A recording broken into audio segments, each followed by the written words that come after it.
તમે જ ફોન કર્યો હતો? હા, મેં જ ફોન કર્યો હતો. શું નામ છે તમારું ભાઈ? હરીશભાઈ જસવંતભાઈ ભાવસા. અને ક્યાં અહીંયા જ રહેવાનું છે? અહીંયા જ રહેવાનું છે મારું.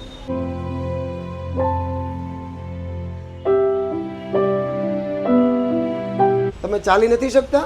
ના, નથી ચાલી શકતું. આવી રીતના જ ચાલો છો? હા, આ મારી મમ્મી છે. 92 વર્ષના, 93 વર્ષ થઈ ગયા. અચ્છા, એટલે 93 વર્ષના તમારા મમ્મી છે. હા, તો શું તકલીફ પડે છે ભાઈ અત્યારે? મારી મમ્મીને અમે 2 જણા અમે જઈએ. અચ્છા, તમે તમારા મમ્મી 2 જ જણા છો હા, 2 જણા છે. અને તમે બિલકુલ ચાલી નથી શકતા? ના, બિલકુલ ઊભું જ ન થાય. બોડીનું વજન જ નહીં રેલાતું. તો તકલીફો નહીં પડતી હોય ઘણી બધી? ઘણી તો તકલીફ તો ઘણી પડે. છેલ્લા કેટલા સમયથી આવી જ હાલત સાથે જીવો છો ભાઈ? હમણાં છેલ્લા 12-13 વર્ષથી તો મને બહુ તકલીફ છે. ઊભું જ નહીં થવાતું. છેલ્લા 12-13 વર્ષથી? હા. કંઈ વાંધો નહીં, ચિંતા નહીં કરો. પહેલાં તો આપણે બેસીને શાંતિથી વાતચીત કરીએ અને તમારી કંઈક મદદ કરવાની કોશિશ કરીએ. ઠીક છે? તો બિલકુલ ચિંતા નહીં કરતા.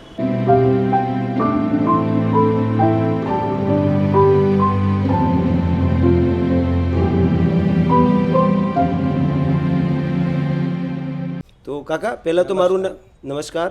પહેલાં તો મારું નામ નિલેશભાઈ છે. તમારું શું નામ છે? મારું નામ હરીશભાઈ જસવંતભાઈ ભાવસાલ. અને બા તમારું શું નામ છે? બા નામ નામ નામ નામ અચ્છા, બા સાંભળી નથી શકતા? કાંતાબેન સોનાર ભાવસાર. અચ્છા, બા સાંભળી નથી શકતા? ઓછું સંભળાય એમ. અચ્છા, શું નામ છે બાનું? કાંતાબેન જસવંતભાઈ ભાવસાર.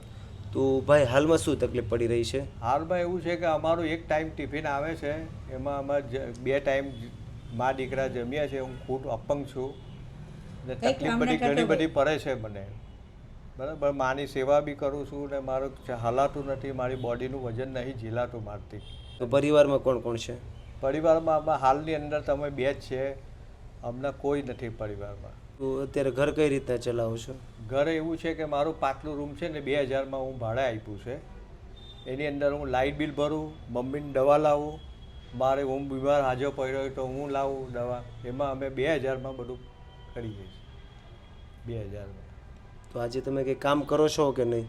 અત્યારે હાલમાં હું ઘરે જ છું. કંઈ કામ જ નહીં કરી શકું એમ. મારાથી હલાતું જ નથી તો મને કોણ કામ આપે? હલાતું જ નથી તો કોણ કામ આપે મને? દુઃખ તો ઘણું બધું થાય પણ કોને આપણે કહીએ એમ? દુઃખ તો ઘણું થાય પણ આપણું દુઃખ આપણે જ ભારી હોય ને, કોને જણાય નહીં કહીએ. કે આજે દુઃખ સાંભળવાળું કોઈ જ નથી? દુઃખ સંભાળવાળા ઉપરવાળા છે, કોઈને કોઈ આવી જાય તમારા જેવા. માલિકની દુઃખ એવું આપ્યું છે તો ભોગાવા સિવાય છૂટકો નથી. બરાબર, આત્મહત્યા કરવા કરતાં છે ને ભોગવી લેવું સારું. અને આત્મહત્યા કરવું એ તો પાપ કહેવાય છે. એટલે હું છે ને આત્મહત્યા તો મને વિચાર બી ઘણા બધા આવા આવે, એવું કંઈ નથી કે મને નહીં આવે વિચાર. ડિપ્રેશનમાં બી બહુ વાર આવી ગયો હું.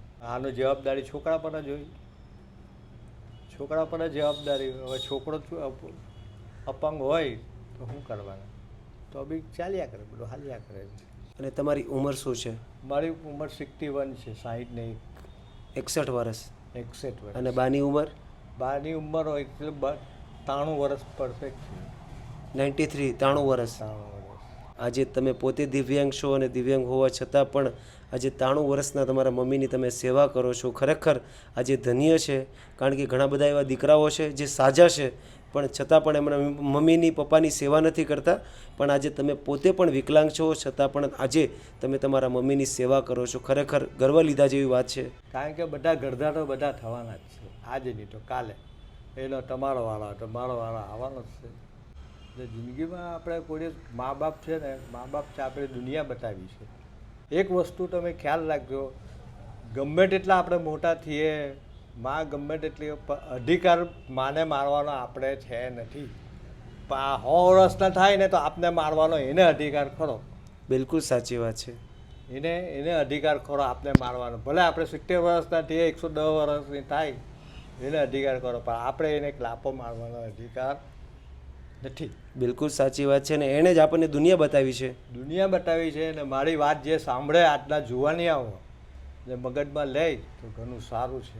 તો દોસ્તો, તમે દરેક લોકોએ આ દિવ્યાંગ વ્યક્તિની વાત તો સાંભળી થશે. હાલમાં આ પરિવાર ઘણી બધી તકલીફો સાથે ઘણી બધી પીડાઓ સાથે પોતાના દિવસો તો પસાર કરી જ રહ્યા છે અને ખાસ વાત તો એ છે કે ભાઈની ઉંમર 61 વર્ષની છે અને બાની 93 વર્ષની ઉંમર છે. આજે ભાઈ પોતે લાચાર છે, પોતે દિવ્યાંગ છે, છતાં પણ આજે એમના મમ્મીની સેવા કરે છે. દોસ્તો વિચાર તો કરો, એ તૂટેલા ફૂટેલા ઘરની અંદર રહે છે, આજે પોતે ચાલી પણ નથી શકતા, છતાં પણ આજે એમના મમ્મીની સેવા કરે છે. આજે આપણે દરેક લોકોને આ 61 વર્ષના દિવ્યાંગ વ્યક્તિ પાસેથી શીખવા જેવી વાત એ છે કે આજે પોતે દિવ્યાંગ હોવા છતાં પણ આજે એમના મમ્મીની સેવા કરે છે. તો દોસ્તો હર હંમેશના માટે મા બાપની સેવા કરવી જોઈએ.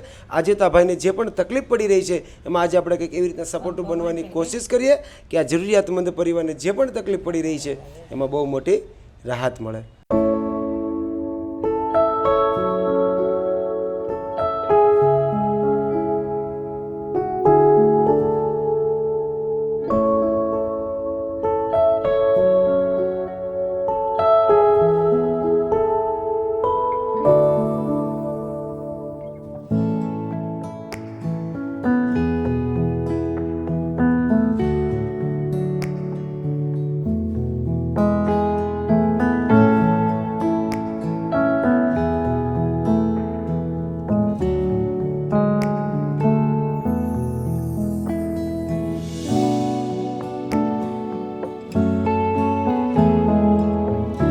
તો દોસ્તો તમે દરેક લોકો આગળના વિડીયોમાં જોયું થશે કે આ મા દીકરો કઈ હાલત સાથે પોતાના દિવસો પસાર કરી રહ્યા હતા અને અત્યારે તો ભાઈની 61 વર્ષની ઉંમર છે, પોતે લાચાર છે, પોતે દિવ્યાંગ છે. દિવ્યાંગ હોવા છતાં પણ આજે 93 વર્ષના એના મમ્મીની સેવા કરી રહ્યા છે. અને ભાઈની એક જ રિક્વાયરમેન્ટ હતી કે મને જો રાશન કરિયાણું મળી જાય તો મારે જે પણ જમવામાં તકલીફ પડી રહી છે, મારા મમ્મીને જે જમવામાં તકલીફ પડી રહી છે એમાં બહુ મોટી રાહત મળે. પણ અત્યારે તો ભાઈની રિક્વાયરમેન્ટના હિસાબે ભાઈએ જે પણ નાનું મોટું રાશન કરિયાણું કીધું હતું એ બધું જ આપણે રાશન કરિયાણું અત્યારે લઈ લીધું છે, જેથી કરીને ભાઈને જે પણ જમવામાં તકલીફ પડી રહી હતી એમાં આજથી આ ભાઈને બહુ મોટી રાહત મળશે. અને દોસ્તો આજે આપણને સંપૂર્ણ રાશન કરિયાણા માટે જેણે સપોર્ટ કર્યો છે એમનું નામ છે જગદીશભાઈ પટેલ, જે USA અમેરિકાના રહેવાસી છે.